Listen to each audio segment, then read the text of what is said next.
بسم الله الرحمن الرحيم. الحمد لله وحده والصلاة والسلام على من لا نبي بعده وعلى آله وصحبه أجمعين. أما بعد فقد قال الله تبارك وتعالى في القرآن المجيد: أعوذ بالله من الشيطان الرجيم. بسم الله الرحمن الرحيم. وهو معكم أينما كنتم والله بما تعملون بصير. صدق اللہ العظیم. محترم سامعین و حاضرین جمعہ، اللہ تبارک و تعالیٰ کا احسان و کرم ہے کہ اللہ تبارک و تعالیٰ ہم سبوں کو اپنے مقدس گھروں میں آنے کی توفیق عطا فرمائی. ابھی جو قرآن کریم کی آیت پڑھی گئی ہے، اس آیت کریمہ کے اندر اللہ تبارک و تعالیٰ ایک خاص مضامین کا ذکر فرما رہے ہیں. آج کے گفتگو کا جو عنوان ہے، اللہ سے شرم کیجیے. شرم و حیا یہ ایمان کا خاصہ ہے اور ایمان کی صفتیں ہیں. جس انسان کے اندر شرم و حیا پایا جاتا ہے وہ انسان ہر اعتبار سے ترقی کرتا ہے، دنیاوی اعتبار سے بھی ترقی کرتا ہے اور اخروی اعتبار سے بھی ترقی کرتا ہے. تو شرم و حیا ایک بہت بڑی چیز ہے، لیکن افسوس کی بات یہ ہے کہ شرم ہم اور آپ انسان سے کرتے ہیں. ایک دوسرے کے سامنے ہم اور آپ جو ہے اچھا بننے کی کوشش کرتے ہیں، وہاں پر ہم اور آپ شرماتے ہیں اور حیا کرتے ہیں، ہمارے اندر حیا آتی ہے. لیکن اللہ تبارک و تعالیٰ سے ہم اور آپ شرم نہیں کرتے. اللہ تبارک و تعالیٰ سے ہمیں اور آپ کو حیا نہیں آتی. اللہ تبارک و تعالیٰ حالانکہ ہر وقت ہمارے ساتھ ہوتا ہے. دنیا کے اندر دنیا والوں سے بچنے کے لیے ہم اور آپ کسی جگہ کا انتخاب کر لیتے ہیں اور وہاں پر جا کر کوئی کام کر لیتے ہیں. لیکن جب دنیا والے کے سامنے ہوتے ہیں، مجمع کے اندر ہوتے ہیں، لوگوں کے سامنے ہوتے ہیں، تو آدمی کسی بھی کام کو کرنے میں ہچکچاتا ہے اور شرم و حیا محسوس کرتا ہے اور وہ آدمی سامنے والے کی نظر میں اچھا بننے کی کوشش کرتا ہے. لیکن افسوس یہ ہے کہ ہم اور آپ اللہ تبارک و تعالیٰ کے سامنے میں اچھا بننے کی کوشش نہیں کرتے ہیں. اللہ تبارک و تعالیٰ کے سامنے ہمیں اور آپ کو حیا نہیں آتی ہے. اللہ تبارک و تعالیٰ کے سامنے ہمیں اور آپ کو شرم نہیں آتی ہے. بہرحال قرآن کریم کی جو آیت پڑھی گئی ہے، اس آیت کریمہ کے اندر اللہ تبارک و تعالیٰ فرماتا ہے: وَهُوَ مَعَكُمْ أَيْنَمَا كُنتُمْ، اور تم جہاں بھی کہیں رہو، اور تم جہاں کہیں بھی رہو، اللہ تبارک و تعالیٰ تمہارے ساتھ ہے. وَهُوَ مَعَكُمْ أَيْنَمَا كُنتُمْ واللہ بما تعملون بصیر، اور جو تم کچھ کرو گے اور جو تم کچھ کرتے ہو ان تمام چیزوں کو اللہ تبارک و تعالیٰ دیکھنے والا ہے اور دیکھتا ہے. اس آیت کریمہ کے اندر کیا باتیں آئی؟ تم جہاں کہیں بھی رہو اللہ تبارک و تعالیٰ تمہارے ساتھ ہے، اور تم جو کچھ کرتے ہو یا کرو گے ان تمام چیزوں کو اللہ تبارک و تعالیٰ دیکھ رہا ہے. اللہ تبارک و تعالیٰ دیکھنے والا ہے. اللہ تبارک و تعالیٰ سے کوئی چیز مخفی نہیں ہے. اللہ تبارک و تعالیٰ سے کوئی چیز چھپی نہیں ہے. ہمارے تمام معمولات اور ہمارے تمام حرکات اور تمام سکنات، ہماری تمام چیزیں، روز مرہ کی زندگی کی چیزیں، صبح سے لے کر سونے تک جو ہے جتنی چیزیں ہم اور آپ کرتے ہیں، ان تمام چیزوں سے اللہ تبارک و تعالیٰ واقف ہے. ان تمام چیزوں کو اللہ تبارک و تعالیٰ دیکھ رہا ہے.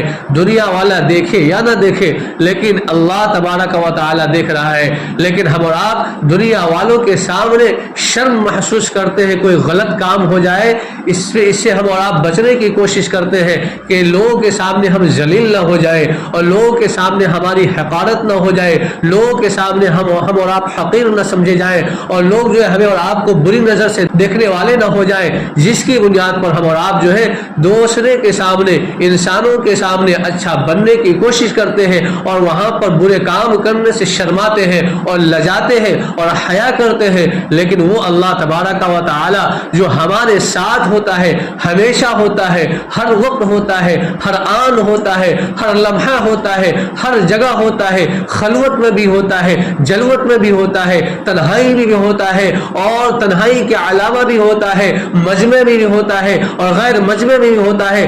ہر جگہ اللہ تبارک و تعالی ہمارے اور آپ کے ساتھ ہوتا ہے. لیکن کسی کام کے کرنے میں ہمیں اور آپ کو وہاں پر حیا نہیں آتی ہے. یہ بڑے افسوس کی بات ہے. اللہ تبارک و تعالی سے ہمیں اور آپ کو ہمیشہ شرم کرنی چاہیے اور اللہ تبارک و تعالی سے حیا کرنی چاہیے. یہ کام جو ہے شریعت کے موافق و مطابق ہے یا شریعت کے مطابق و موافق نہیں ہے. شریعت شریعت کے مخالف ہے، اگر شریعت کے مطابق ہے تو اچھی بات ہے، اگر شریعت کے مطابق نہیں ہے، شریعت کے مخالف ہے اور دین اسلام کے مخالف ہے تو پھر یہ غلط بات ہے۔ اور یہاں پر جو ہے ہمیں اور آپ کو اللہ تبارک و تعالیٰ سے شرم کرنی چاہیے، ہمیں اور آپ کو حیا آنی چاہیے، لیکن حیا نہیں آتی ہے۔ بہرحال حضرت عبداللہ بن مسعود رضی اللہ تعالیٰ عنہ کی روایت ہے، حضرت عبداللہ بن مسعود رضی اللہ تعالیٰ عنہ فرماتے ہیں کہ ایک موقع پر پیارے نبی جناب محمد رسول اللہ صلی اللہ علیہ وسلم نے ارشاد فرمایا، یعنی لوگوں سے خطاب کر کر فرمایا کہ تم اللہ سے شرم کرو۔ مجمع میں جو لوگ موجود تھے تو فرماتے ہیں کہ ہم نے کہا ہم تو اللہ سے شرم کرتے ہیں، اللہ سے ہمیں شرم آتی ہے۔ اللہ کے رسول فرماتے ہیں شرم ایک دائرے کے اندر محدود نہیں ہے جو آپ سمجھ رہے ہیں اور جو مطلب آپ نکال رہے ہیں، شرم کا یہ مطلب نہیں ہے۔ اللہ سے شرم کا مطلب یہ ہے کہ سروں کی حفاظت کرے، اللہ سے شرم کرنے کا مطلب یہ ہے سروں کی حفاظت کرے اور سر سے متعلقات کی حفاظت کرے، اور دوسرے نمبر پر پیٹ کی حفاظت کرے اور پیٹ سے متعلقات کی حفاظت کرے۔ اس کے بعد موت کو اور موت کے بعد کیے جانے والی چیزوں کو، یعنی قبر کو، قبر کے اندر جو ہماری اور آپ کی ہڈیاں سڑ جائیں گی، گل جائیں گی، گلنے اور سڑنے کا تصور کرے اور اس کی بھی حفاظت کرے۔ اور آگے اللہ کے رسول فرماتے ہیں اور جس نے آخرت کا ارادہ کیا اس کے اندر دنیا کی لذتیں ترک ہو گئی ہیں، جس نے آخرت کو چاہا اس کے اندر سے دنیا کی لذتیں ترک ہو جاتی ہیں اور ختم ہو جاتی ہیں، اور جس نے ایسا کیا وہ کامیابی کو حاصل کر لیا، وہ انسان کامیاب ہو گیا۔ اس کے اندر کئی باتیں ہیں، اللہ کے رسول کئی چیزوں کو اس کے اندر محصور کر دیا ہے۔ فرمایا سروں کی حفاظت کرے اور سر سے متعلقات کی حفاظت کرے، اور اسی طریقے سے پیٹوں کی حفاظت کرے، پیٹ کے متعلقات کی حفاظت کرے، اور موت کو یاد کرے اور موت کے بعد کی والی چیزوں کو یاد کرے، اور جس نے آخرت کا ارادہ کیا اس نے دنیا کی لذتوں کو چھوڑ دیا۔ یہ جامع الفاظ ہے۔ جامع الفاظ کا مطلب یہ ہوتا ہے کہ جملہ کم سمجھ میں آتا ہے لیکن اس کے اندر بہت ساری چیزیں آ جاتی ہیں اور ہم آپ اس کا تجزیہ کر سکتے ہیں۔ اللہ کے رسول نے جو باتیں بیان فرمائی ہیں اس پر غور کر سکتے ہیں تو باتیں ہمیں اور آپ کو زیادہ سمجھ میں آ جائے گی۔ اللہ تبارک و تعالی سر کی حفاظت کرنے کا حکم دیا۔ اللہ کے رسول جناب محمد رسول اللہ صلی اللہ علیہ وسلم نے فرمایا کہ سروں کی حفاظت کیا جائے۔ سروں کی حفاظت کرنے کا مطلب کیا ہے؟ سروں کی حفاظت کرنے کا مطلب یہ ہے اللہ تبارک و تعالی ہمارے سروں کے اندر ایک ایسی مشین فٹ کی ہے جس کی رفتار بجلی سے زیادہ تیز ہے۔ وہ چیزیں کیا ہے؟ اللہ تبارک و تعالی ہمیں اور آپ کو عقل دیا اور دماغ دیا۔ اس دماغ کا آدمی استعمال کرے۔ اس دماغ کا استعمال آدمی دو طریقے سے کر سکتا ہے، اچھے طریقے سے کر سکتا ہے اور غلط طریقے سے کر سکتا ہے۔ اگر اچھے طریقے سے کر سکتا ہے تو اچھی بات ہے، یہ اللہ تعالیٰ سے شرم کی بات ہے، یہ اللہ تعالیٰ سے حیا کی بات ہے۔ لیکن اگر دماغ کا استعمال غلط طریقے سے کیا جائے تو اس کا مطلب یہ ہے اللہ تبارک و تعالیٰ سے شرم نہیں کیا گیا، اس کا مطلب یہ ہے اللہ تعالیٰ سے حیا نہیں کیا گیا۔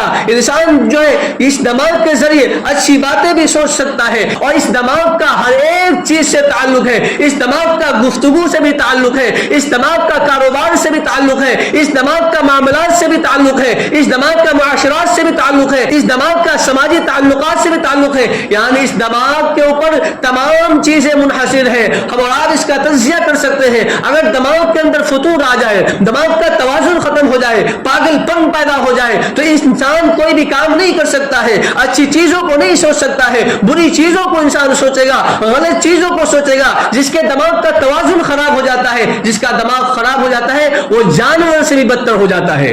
کیوں؟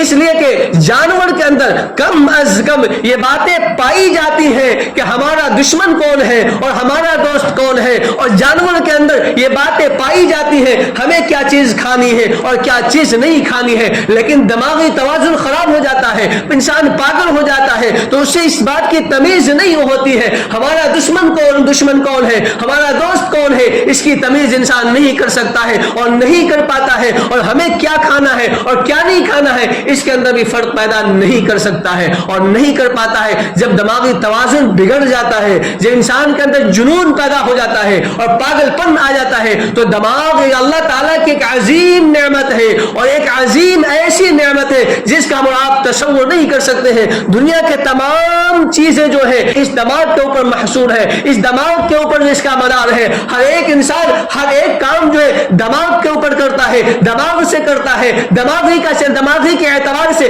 انسان بڑی بڑی چیزوں کو جو کارنامہ انجام دے دیتا ہے, لیکن دماغ کے اندر ذرا سا بھی فطور آ جائے تو تمام چیزیں درہم برہم ہو جاتی ہیں اور جہاں کی وہی رہ جاتی ہے. تو دماغ اللہ تعالیٰ کی ایک عظیم نعمت ہے. اس لیے اللہ کے رسول فرماتے ہیں کہ سروں کی حفاظت کرے, یعنی دماغ کا صحیح استعمال کرے. اور اسی طریقے سے فرمایا کہ سر کے متعلقات کی حفاظت کرے, سر کے متعلقات کی حفاظت کرے. اس کا کیا مطلب ہے؟ اس کا مطلب یہ ہے سر کے متعلقات کے اندر ہماری آنکھیں بھی ہیں, سر کے متعلقات کے اندر ہماری ناکیں بھی ہیں, سر کے متعلقات کے اندر ہماری زبانیں بھی ہیں, سر کے متعلقات کے اندر ہمارے چہرے بھی ہیں, سر کے متعلقات کے اندر ہمارے کان بھی ہیں. یہ تمام چیزیں آ جاتی ہیں سر کے متعلقات کے اندر. سر سے تعلق رکھنے والی جو چیزیں ہیں یہ تمام چیزیں ہیں. لہذا اللہ کے رسول فرماتے ہیں اس کے سر کے متعلقات کی بھی حفاظت کرے. سب سے پہلے آنکھوں کی حفاظت کی جائے, آنکھوں سے بدنظری نہ کی جائے, آنکھوں سے غیر محرموں کو نظر نہ ڈالی جائے, اور آنکھوں سے غلط کام نہ کیے جائیں, اور آنکھوں سے غلط چیزیں نہ دیکھی جائیں. اللہ تبارک و تعالی نے جن چیزوں کو دیکھنے کا حکم دیا ہے انہیں دیکھی جائے, اور جن چیزوں سے بچنے کا حکم دیا ہے ان چیزوں کو نہ دیکھی جائے. لیکن ہماری صورتحال اتنی گر چکی ہے کہ آنکھوں کا غلط استعمال ہوتا ہے, بد نظری ہوتی ہے, اور آنکھوں کا غلط استعمال اس طور پر ہوتا ہے آدمی جو ہے غیر محرموں کو, غیر محرم عورتوں کو جو ہے ٹک ٹکی نگاہوں سے دیکھتا ہے. یہ بڑے شرم کی بات ہے, یہ اللہ تعالیٰ سے شرم نہیں ہے. اللہ تعالیٰ سے شرم یہ ہے کہ کوئی غیر محرم جا رہی ہے, اس غیر محرموں سے اپنی آنکھوں کی حفاظت کی جائے. یہ اللہ تعالیٰ سے شرم ہے, یہ اللہ تعالیٰ سے حیا ہے. اگر کسی غیر محرموں کو اس آنکھوں سے دیکھا جائے گا تو اللہ تعالیٰ سے حیا نہیں ہے, اللہ تعالیٰ سے شرم نہیں ہے, اللہ تعالیٰ سے اس انسان نے شرم نہیں کیا ہے. لیکن ہم اور آپ اپنی آنکھوں سے بدنظری کرتے ہیں اور غیروں کو دیکھتے ہیں, غیر محرموں کو دیکھتے ہیں. اگر پہلی نظر پڑ جائے اچانک تو کوئی گناہ نہیں ہے, شریعت کی جانب سے کوئی مواخذہ نہیں ہے, اور فوراً استغفار کر لینا ہے اور آنکھوں کو نیچے جھکا لینا ہے. لیکن پھر دوبارہ دیکھا جائے اور آنکھوں کو اٹھا کر دیکھا جائے تو پھر اختیاری سمجھا جائے گا اور خود کا اختیار سمجھا جائے گا, اور یہ بدنظری سمجھی جائے گی اور آنکھوں کا زنا سمجھا جائے گا. لہٰذا ہم اور آپ اپنی آنکھوں کی حفاظت کریں, اپنے آنکھوں کی حفاظت کریں. اس کے بعد ہم اپنی زبانوں کی حفاظت کریں. اس زبان سے آدمی غیبتیں بھی کرتا ہے, اس زبان سے آدمی چغلخوری بھی کرتا ہے, اس زبان سے جھوٹی باتیں بھی کرتا ہے, فتنہ پھیلانے والی باتیں بھی کرتا ہے اس زبان سے, اور نہ جانے کتنی ایسی باتیں کرتا ہے جس کا ہم اور آپ تصور نہیں کر سکتے ہیں. لہٰذا اگر زبان کا استعمال صحیح طور پر کیا گیا تو یہ اللہ تعالیٰ سے شرم ہے, یہ اللہ تعالیٰ سے حیا ہے. لیکن اس زبان کا استعمال غلط طریقے سے کیا گیا, اس زبان سے چغلی کی گئی, اس زبان سے جھوٹی باتیں کی گئی, اس زبان سے غیبتیں کی گئی, بہتان لگایا گیا, اس زبان سے کسی پر الزام لگایا گیا, تو پھر اللہ سے شرم نہیں ہے, اللہ سے حیا نہیں ہے, یہ اللہ سے حیا کی علامت نہیں ہے. لہٰذا ہم اور آپ اپنی زبانوں کی حفاظت کریں. اس کے بعد یہ ہے کہ ہم اور آپ اپنی ناکوں کی حفاظت کریں. ناکوں کی حفاظت کا مطلب کیا ہے؟ ناکوں کی حفاظت کا مطلب یہ ہے اچھی چیزوں کو سونگھتا ہے, اس سونگھنے کی وجہ سے انسان کا دل فرحت خوشی کے مارے سما جاتا ہے, اور انسان کا دل جو منور ہو جاتا ہے, اور پورے جسم کے اندر جو ہے ایک نور سما جاتا ہے, اور پوری جسم کے اندر اور دلوں کے اندر سرور پایا جاتا ہے, نشاط پایا جاتا ہے. لیکن اسی ناک سے بدبودار چیز کو سونگا جائے تو بدبودار چیز کو سونگنے کی وجہ سے وہ آدمی اس کا عادی ہو جاتا ہے. جب عادی ہو جاتا ہے تو یہ اللہ تعالیٰ سے شرم نہیں ہے, یہ اللہ تعالیٰ سے حیا نہیں ہے. لہٰذا ناکوں کی حفاظت کی جائے. اس کے بعد چہروں کی حفاظت کی جائے. اللہ تعالیٰ نے کتنا حسین جمیل بنایا, کتنا خوبصورت ہمارے چہرے کو بنایا, اور تمام چیزوں کو اپنی جگہوں پر رکھا. اتنا حسین, اتنا خوبصورت, اتنی چمک کہ ایک انسان دوسرے سے مشابہت اختیار نہیں کرتا ہے. ایک باپ کا بیٹا 5 بیٹا 6 بیٹا ہوتا ہے, لیکن ایک دوسرے سے آپس میں ملتا نہیں ہے. اللہ تعالیٰ نے اتنا نرالا بنایا, اللہ تعالیٰ نے اتنا انوکھا بنایا. اس خوبصورت چہرے کو اگر کوئی انسان غلط استعمال کرے تو اللہ اللہ تبارک و تعالیٰ سے حیا نہیں ہے لیکن اس چہرے کا صحیح استعمال کیا جائے تو پھر اللہ سے حیا ہے, اللہ سے شرم ہے. اسی طریقے سے اللہ تعالیٰ نے کان دی ہے, اس کان کا کام کیا ہے؟ اللہ تعالیٰ نے اس کے اندر دو چیزیں رکھی ہیں, ایک اچھی چیز بھی انسان سن سکتا ہے اور بری چیزوں کو بھی سن سکتا ہے. اب اس کان کا استعمال غیبتوں کو سننے میں کیا گیا اور چغلخوری سننے میں کیا گیا, الزام سننے میں کیا گیا, جھوٹی بات سننے میں کیا گیا, تو پھر یہ اللہ سے شرم نہیں ہے, اللہ سے حیا نہیں ہے. لیکن اس کان کا استعمال ہم اور آپ کریں قرآن کریم کی تلاوت سننے میں, ذکر و اذکار سننے میں اور تقاریر سننے میں, اچھی بات سننے میں, تو پھر یہ اللہ تعالیٰ سے شرم ہے, اللہ تعالیٰ سے حیا ہے. تو ہم اور آپ جو ہے ان تمام چیزوں کا صحیح استعمال کریں. اس کے بعد دوسرے نمبر پر کیا تھا کہ پیٹوں کی حفاظت کرے اور پیٹوں کی متعلقات کی حفاظت کرے. پیٹوں کی حفاظت کا مطلب یہ ہے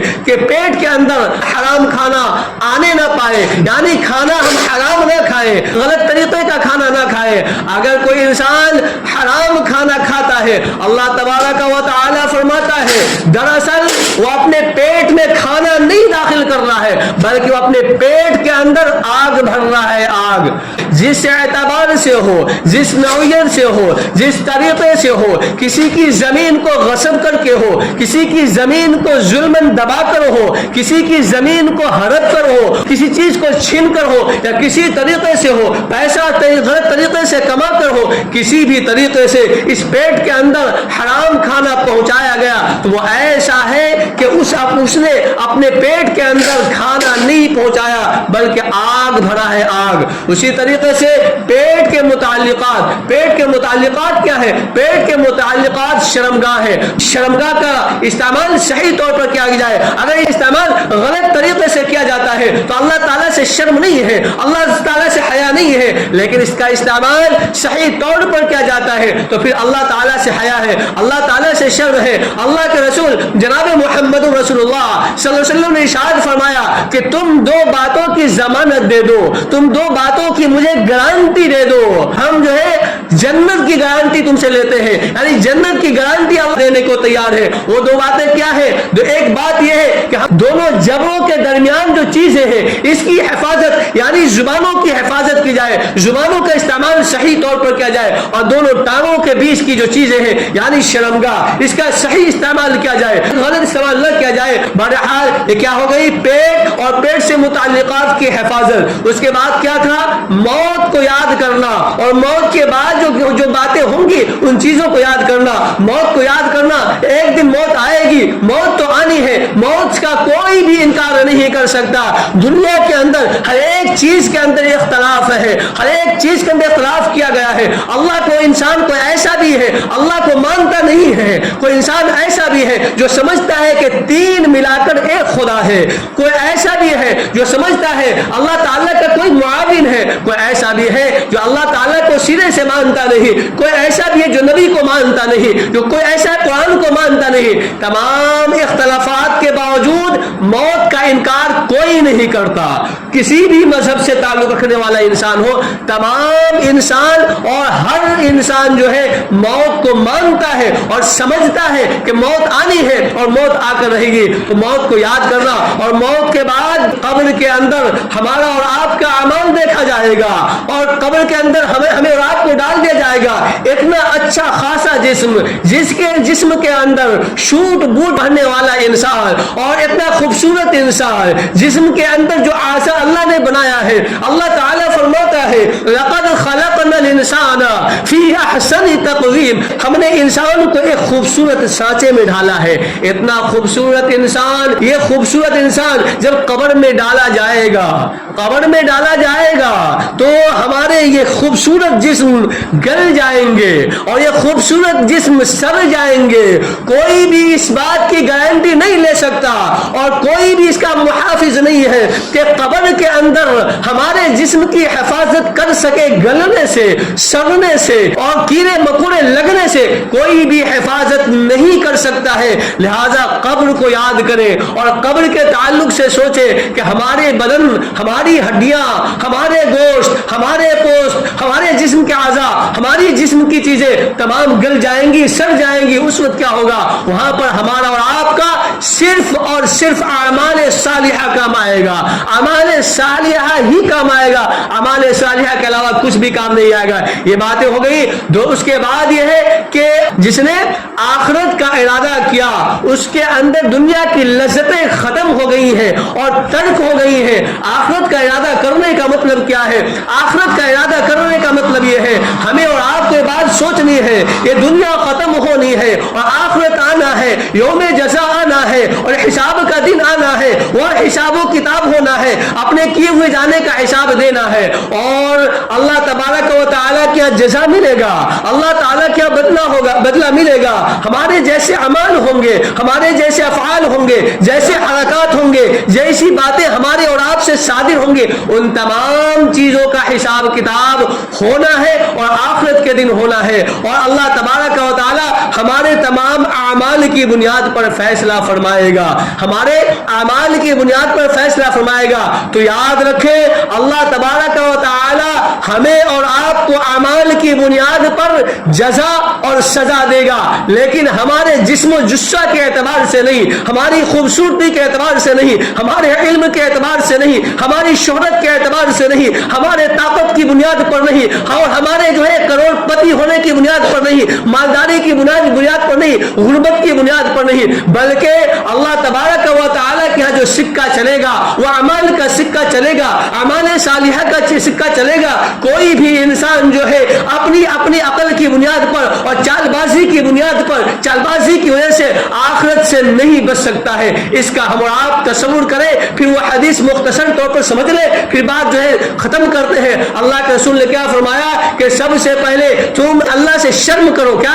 اللہ سے شرم کرو۔ اللہ سے شرم کرنے کا مطلب کیا؟ صحابہ نے کہا کہ ہم تو اللہ سے شرم کرتے ہیں۔ اللہ کے رسول نے فرمایا جو مطلب آپ سمجھ رہے ہو یہ مطلب نہیں ہے، اس کا مطلب یہ ہے کہ سروں کی حفاظت کرو، سر کے متعلقات کی حفاظت کرو، پیٹ کی حفاظت کرو، پیٹ کے متعلقات کی حفاظت کرو، موت کو یاد کرو، موت کے بعد جو باتیں ہوں گی اس کو یاد کرو، اس کے بعد اور جس نے آخرت کا ارادہ کیا آخرت کی فکر کر لو، آخرت کی فکر کر لو۔